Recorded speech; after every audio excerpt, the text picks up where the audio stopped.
Bonjour à tous, j'espère que vous allez bien. Aujourd'hui, on se retrouve pour la deuxième édition de mon book club, puisque l'une de mes résolutions pour cette nouvelle année, c'est de lire davantage.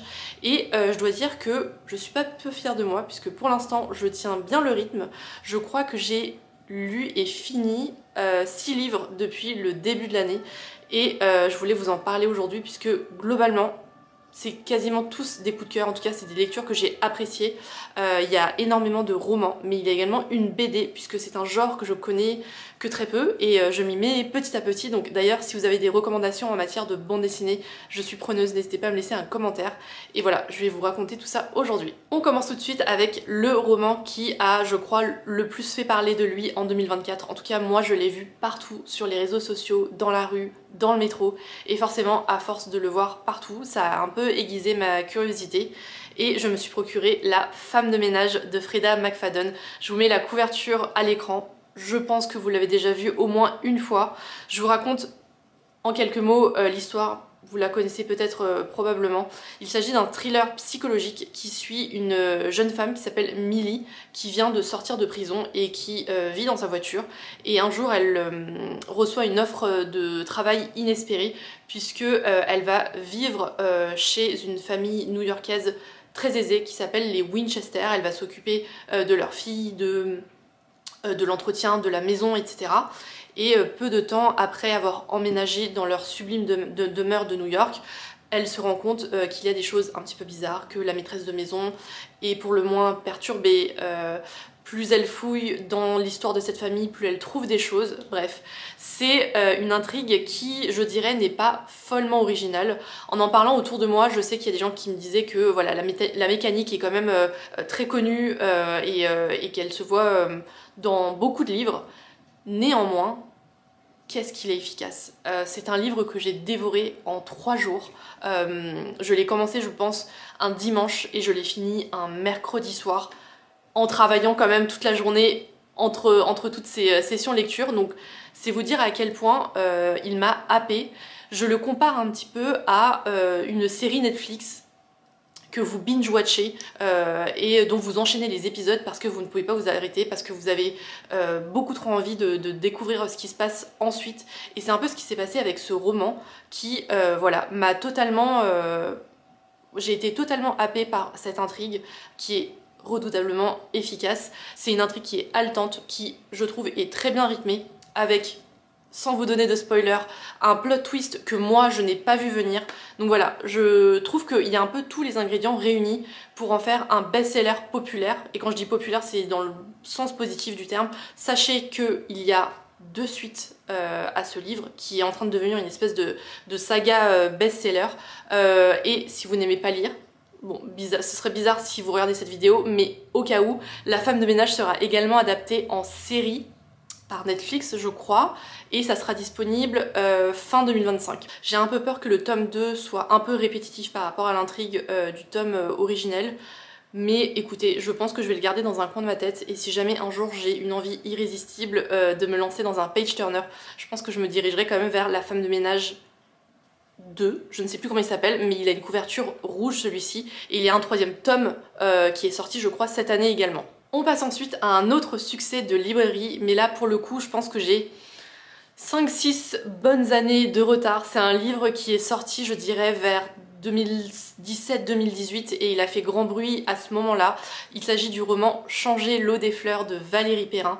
C'est un livre sur lequel je suis tombée par hasard dans la bibliothèque de ma ville, et en lisant la 4e de couverture, c'est un livre qui m'avait beaucoup interpellée parce que c'est pas le genre de livre que je lis d'habitude. Moi j'aime bien les thrillers, j'aime bien les romans policiers, j'aime bien les choses où il y a une intrigue qui est posée d'avance et on sait qu'on va suivre cette intrigue pour trouver la solution finale au bout du roman. Et ce livre, c'est absolument pas ça, puisque c'est un livre qui raconte l'histoire de Violette Toussaint, qui est garde cimetière dans une petite ville de Bourgogne. Donc ce roman, il suit le quotidien tout simple de Violette, qui donc travaille dans un cimetière. Son quotidien, il est rythmé par forcément les enterrements, mais c'est pas du tout un livre qui est ni glauque ni larmoyant. Je trouve que c'est un livre qui C'est une ode au bonheur simple de la vie, à la simplicité de la vie, aux belles rencontres, etc. C'est un livre qui est très touchant. Et c'est marrant parce qu'au début, Violette Toussaint, on apprend à la connaître un peu au fil des pages. Et c'est un personnage, je ne sais pas pourquoi, qui m'agaçait beaucoup au début. Et j'avais pas réussi à m'attacher à elle. Et d'ailleurs, je me demandais si j'allais réussir à finir le livre. Et au fur et à mesure du roman, on fait des allers-retours entre le présent, donc son quotidien dans le cimetière, et des flashbacks vers son passé, vers des événements de sa vie qui l'ont menée à là où elle est aujourd'hui. Et donc en apprenant à la connaître et en connaissant davantage ce qui fait ce qu'elle est aujourd'hui, j'ai trouvé son histoire très touchante. Bref, c'est un livre que j'ai beaucoup aimé, que j'ai fini jusqu'à la dernière page avec grand bonheur.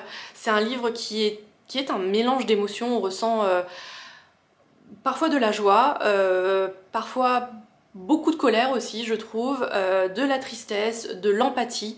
C'est un livre qui vous fait passer par tout un arc-en-ciel d'émotions.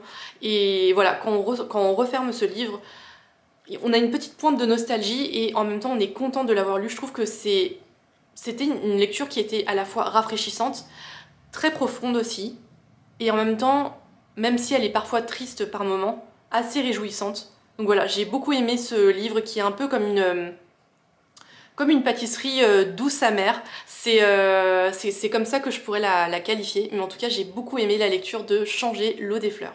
J'ai un autre page-turner à vous recommander et celui-là vraiment les yeux fermés.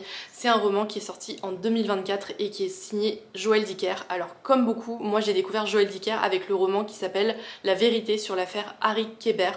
J'avais trouvé ce roman complètement fou. J'avais adoré l'intrigue, j'avais adoré la narration qui faisait dialoguer passé, présent, avec des extraits de romans. Il y avait une mise en abîme qui était folle et un dénouement dont je ne me souviens plus, mais qui à l'époque m'avait complètement époustouflée. J'avais adoré ce roman. D'ailleurs, je pourrais le relire à l'occasion.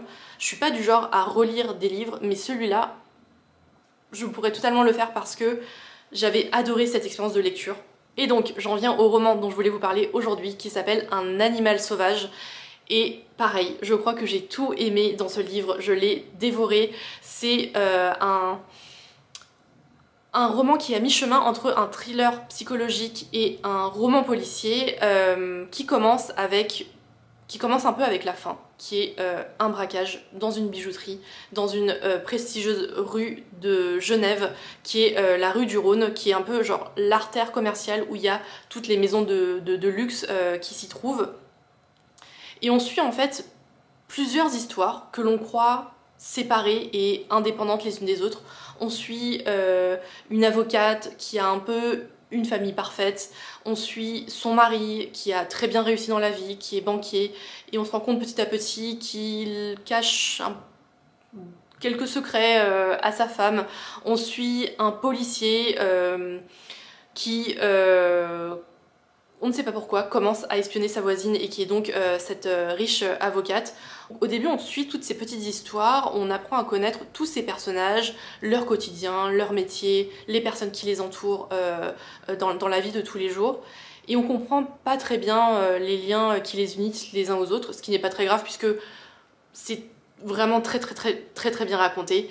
Et puis ensuite, c'est comme si on prenait de la hauteur par rapport à ce panorama et on découvre un peu le tableau global et on comprend les relations, les rapports de force, les hiérarchies entre tous ces personnages, comment leur ligne de vie va se croiser, parfois se confronter, etc.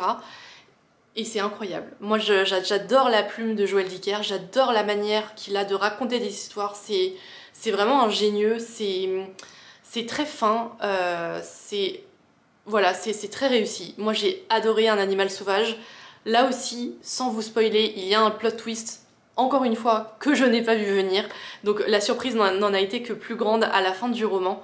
Mais j'ai tout simplement adoré Un animal sauvage. On passe ensuite à une bande dessinée que j'ai littéralement dévorée puisque je l'ai commencé un samedi après-midi et je l'ai fini 3 heures plus tard. C'est vraiment le genre de lecture que j'adore parce que vous savez quand vous êtes plongé dans un livre, que vous ne voyez plus rien qui se passe autour, c'est un peu le genre de livre où quand vous le commencez il fait jour, quand vous le terminez il fait nuit et vous n'avez pas vu la nuit tomber. C'est vraiment le genre de livre que j'adore parce que je trouve que ça illustre totalement le pouvoir d'un livre, bref. J'ai adoré ce livre, qui est donc La Distinction, écrit par Tiffaine Rivière, et c'est une BD qui est librement inspirée du livre de Pierre Bourdieu. Il a écrit en 1979 un ouvrage qui s'appelle La Distinction critique sociale du jugement, et d'après ce que dit Internet, c'est l'un des 10 livres essentiels de sociologie du XXe siècle, qui théorise en fait le rapport entre classe sociale et style de vie. Pour schématiser, en gros, les goûts que l'on a ne sont pas le fruit du hasard, les centres d'intérêt qu'on a, les activités que l'on fait, etc. ne sont pas le fruit total du hasard, puisque d'après Pierre Bourdieu, il y a une grosse dose de déterminisme dedans, puisque c'est un peu la classe sociale et, je dirais par extension, un petit peu notre bagage culturel et professionnel qui guide un petit peu tout ce qu'on aime et aussi tout ce qu'on n'aime pas. Et donc la BD de Tiffaine Rivière que je viens de lire et de dévorer est une interprétation qui est certes assez libre mais je crois quand même assez fidèle de l'œuvre de Bourdieu. C'est une interprétation qui est plus moderne et plus contemporaine avec des références de notre époque, etc. C'est une BD qui se dévore, qui se lit très rapidement, on y découvre une galerie de personnages, alors qui certes est peut-être un petit peu cliché, mais je suis sûre que vous reconnaîtrez des gens de votre entourage à l'intérieur. Je m'étais jamais vraiment posé la question entre le lien qui unissait notre classe sociale à nos goûts et notre style de vie, même si, bon, je me doutais que c'était quand même un peu lié, mais Bourdieu met en lumière des critères de déterminisme qui sont... moi qui m'ont vraiment beaucoup surpris et qui m'ont vraiment ouvert les yeux sur des choses que j'ignorais. Bref, moi j'ai adoré cette BD. Et pour finir, le dernier livre que je voulais vous présenter n'est ni un roman ni une BD, mais c'est un livre sincèrement que je trouve d'utilité publique. Si vous êtes une femme, qu'importe votre âge, parce que je trouve qu'il n'y a pas d'âge pour commencer, et mieux vaut tard que jamais. Il y a un sujet qui, je ne sais pas pourquoi, me tient à cœur, c'est l'éducation financière, et notamment pour les femmes. J'ai l'impression que c'est un sujet qui n'est maîtrisé par pas grand monde, et au final on peut se retrouver dans des situations vraiment compliquées, parce qu'on n'a pas su gérer son argent, on n'a pas su défendre ses intérêts financiers, et voilà, je trouve que c'est vraiment très important de s'éduquer sur ce sujet-là. Et donc le livre que je voulais vous présenter aujourd'hui s'appelle Autune citoyenne. C'est un livre qui a été coécrit par Insaf El Hassani, qui est connue sous le nom de Ma Juste Valeur sur Instagram, et Héloïse Boll, et qui est elle connue sous le pseudo Oseille et compagnie, que je suis assidûment sur Instagram. Elle donne de très précieux conseils financiers, des informations sur tout et n'importe quoi, sur le fisc, sur les droits de succession, sur les contrats de mariage, bref, tout ce qui peut rythmer la vie de toute femme et qui ont des retentissements non négligeables si on ne se penche pas dessus et qu'on signe tout et n'importe quoi ou qu'on signe des choses par défaut. Ce livre s'appelle donc Autune citoyenne, il est sous-titré Au travail et à la maison, prenez le pouvoir sur votre argent, et je trouve qu'il est vraiment à mettre dans toutes les mains. Si je vous lis un petit bout de la 4e de couverture, on vous apprend à lire, à écrire, à compter, mais jamais à négocier vos salaires, à défendre votre juste valeur ou à gérer votre argent. Avec ce manuel d'action, vous allez déterminer votre valeur sur le marché du travail, négocier votre rémunération, quel que soit votre statut, calculer votre budget et investir votre épargne. Vous saurez ainsi défendre vos intérêts financiers au travail, dans votre couple et à la maison. Pour être tout à fait honnête, il y a beaucoup de choses que je connaissais déjà puisque j'aime beaucoup m'informer sur ce sujet. C'est quelque chose... C'est bizarre à dire, mais c'est quelque chose qui me passionne. En tout cas, plus j'en sais, plus ça me rassure. Donc pour résumer, si vous êtes entre guillemets une pro de l'argent, je suis pas sûre que ce livre vous apprenne grand chose. En revanche, si vous n'y connaissez rien, que vous ressentez le besoin de vous pencher sur le sujet, mais que vous ne savez pas par où commencer, eh bien moi je trouve ce livre très bien fichu, il est très accessible. Il y a même quelques petits tableaux, il y a des espaces un petit peu... qui invite un peu à l'introspection, à faire des constats, à répertorier, à lister, à calculer des choses, etc. Donc voilà, je le trouve vraiment très bien fait et il est vraiment très très informatif. Et pour finir, je voulais vous parler très rapidement de 2 autres livres, à commencer par... ça c'est un livre que je vous ai présenté dans ma précédente vidéo qui s'appelle La France sous nos yeux, qui est un peu une cartographie, une étude, c'est un essai sociologique sur la France d'aujourd'hui qui dresse une cartographie de notre pays dans sa dimension économique, dans sa dimension sociale, dans sa dimension culturelle, etc. Et je vous l'avais recommandé les yeux fermés. Et l'une de vous, d'ailleurs j'ai été très triste de l'apprendre, m'a dit je l'ai acheté sur tes conseils et je n'ai pas réussi à rentrer dedans. Je peux comprendre, c'est un livre qui est, voilà, un peu aride, pas forcément très accessible, mais quand on se penche vraiment sur le sujet, moi je l'ai trouvé passionnant. Si ce genre de format vous effraie, mon chéri m'a offert, du même auteur, ce livre qui est sorti il y a très peu de temps en librairie qui s'appelle Métamorphose française et qui est donc toujours écrit par Jérôme Fourquet. Et ce livre est sous-titré État de la France en infographie et en images. Et ce livre est très très bien fichu. Il y a une infographie qui est très très bien faite. C'est très coloré. Les informations sont très bien mises en valeur. Et comme vous le voyez, la lecture est bien plus agréable. Elle est beaucoup plus visuelle, elle est beaucoup plus accessible. Et pour autant, c'est très riche en informations. Je ne l'ai pas fini. J'ai commencé à le lire, mais je ne l'ai pas fini. Mais en l'ayant parcouru rapidement, ces 2 livres traitent peu ou prou des mêmes thèmes. Donc ça veut dire que si vous n'avez pas réussi à rentrer dans ce livre-là, vous pourrez tout à fait en appréhender l'essence avec celui-là, mais de manière beaucoup plus visuelle et didactique. Voilà, je le trouve vraiment très bien fait. Il parle des gilets jaunes, de la révolte des ronds-points.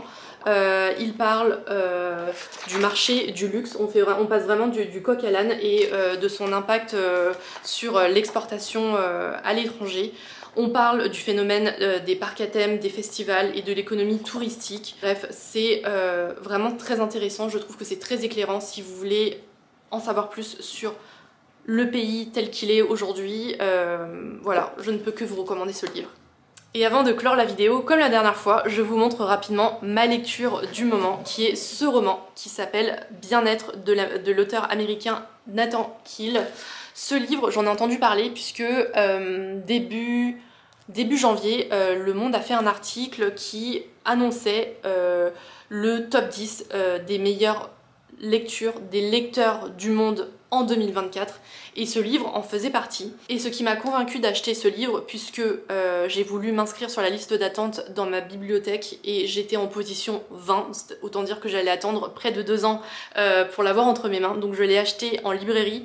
Et en fait ce qui m'a convaincue de l'acheter, c'est une critique dithyrambique du Monde justement qui vantait les talents de conteur de Nathan Hill, qui est un auteur que je ne connais absolument pas. L'histoire d'un couple qui se rencontre dans les années 90 à Chicago. Donc on assiste à la naissance de leur amour, ils sont jeunes, ils sont encore étudiants, etc. Et on fait un bond dans le temps et on se retrouve de nos jours. Donc 20 ans plus tard, on assiste à l'évolution de leur couple, les doutes qu'ils ont, ils viennent d'accueillir un enfant qui est un peu difficile, ils font face à l'achat d'un appartement neuf qui leur pose pas mal de problèmes. C'est pas une lecture forcément très joyeuse ni feel good, pour autant c'est pas une lecture triste non plus. Et ce qui est intéressant, c'est pas forcément l'histoire de ce couple, c'est tout ce que l'auteur raconte tout autour. J'ai l'impression qu'il se sert un petit peu de cette intrigue, somme toute assez classique, un couple qui se délite pour raconter énormément de choses qui se passent dans notre société aujourd'hui. On parle des théories du complot, on parle des nouvelles formes d'amour, du polyamour, etc. On parle des régimes alimentaires, etc. Donc voilà, c'est en fait plein de pas de côté qui sont très bien écrits, qui sont très divertissants, très informatifs, qui apportent aussi un petit peu à l'intrigue. D'ailleurs, je trouve la narration incroyable. C'est marrant parce que ce livre, je le compare un peu à une séance de sport, dans le sens où, avant de le commencer, ou avant de le reprendre, j'ai toujours un petit peu la flemme, il faut toujours que je fasse un effort pour le prendre et l'ouvrir et recommencer à lire. Et quand je finis un chapitre, je me dis, ah ouais purée quand même, il vaut vraiment le coup d'être lu. Donc voilà, c'est pas un page turner dans le sens où je vais pas réussir à le dévorer en un week-end, c'est sûr, mais je trouve cette lecture profondément enrichissante et vraiment très très bien écrite. Et voilà pour les dernières lectures que je voulais vous partager aujourd'hui. J'espère que cette vidéo vous aura plu. Si c'est le cas, n'hésitez pas à la liker et à vous abonner. Et bien sûr, dites-moi en commentaire ce que vous lisez en ce moment. Je serai ravie de vous lire et d'échanger avec vous comme d'habitude. Quant à moi, je vous retrouve dimanche prochain avec une vidéo parfum. Ça faisait longtemps. Merci d'avoir regardé cette vidéo et à bientôt.